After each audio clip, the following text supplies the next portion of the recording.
Tintin Abbey as an autobiographical, mystical, and moral poem.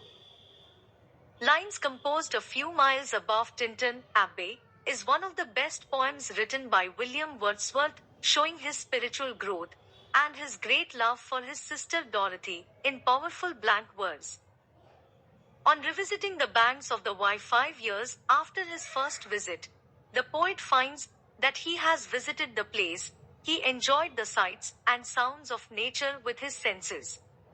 Although he says that he cannot point what he was then, he gives as a vivid picture. I cannot paint what then I was. The sounding cataract haunted me like a passion, the tall rock, the mountain, the deep and gloomy wood, their colors and their forms, were then to me an appetite. During the 5 years I spent in towns, the beautiful scenes were always with the poet.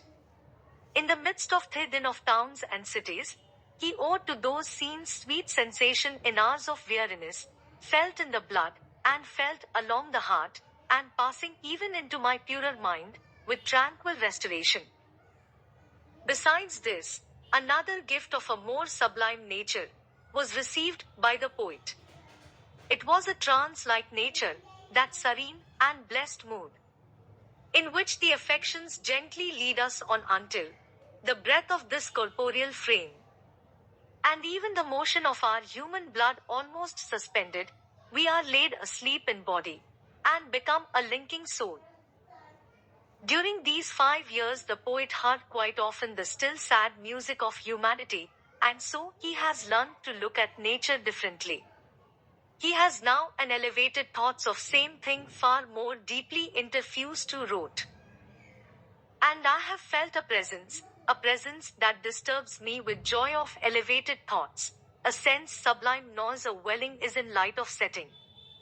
And the round ocean and the living curls, and the blue sky, and in the mind of man, a motion and a spirit, that impels all thinking things, all objects of all thoughts, and rolls through all things. This is indeed magnificent poetry, which embodies something like Oriental mysticism of the Upanishads, suggesting the enrolling of the same spirit through all things. Dorothy, who is in Wordsworth company, is now what her brother was 5 years ago. In thy voice I catch the language of my former heart, and ran my former pleasures in the shooting lights of thy wild eyes. Obviously the poet is in love with his sister. Batson has explored the nature of this love, and says that by presenting the death of Lucy, Wordsworth ultimately kills this immoral love in him. The poet tells his sister that nature never betrayed his heart, and so he loves her. She gives her worshipper cuteness, beauty, and lofty thoughts against which the dreary intercourse of daily life cannot prevail.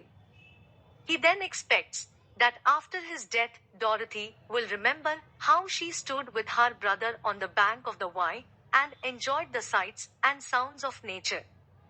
She will remember him as a worshipper of nature. In this poem Wordsworth thus shows how by storing the memory with the sights and sounds of nature, one can triumph over the dreary intercourse of daily life, and achieve tranquil beauty and lofty thoughts. Describing the kinds and quality of poetry, Matthew Arnold remarks that poetry that shows how to live its moral poetry.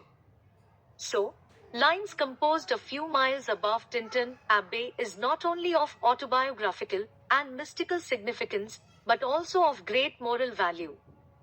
The primary pattern of thought, which revealed in glad observation of natural objects, undergoes, with the growth of the poet, and neuters a sublime height in recording his spiritual vision of spirit, that rolls through all things.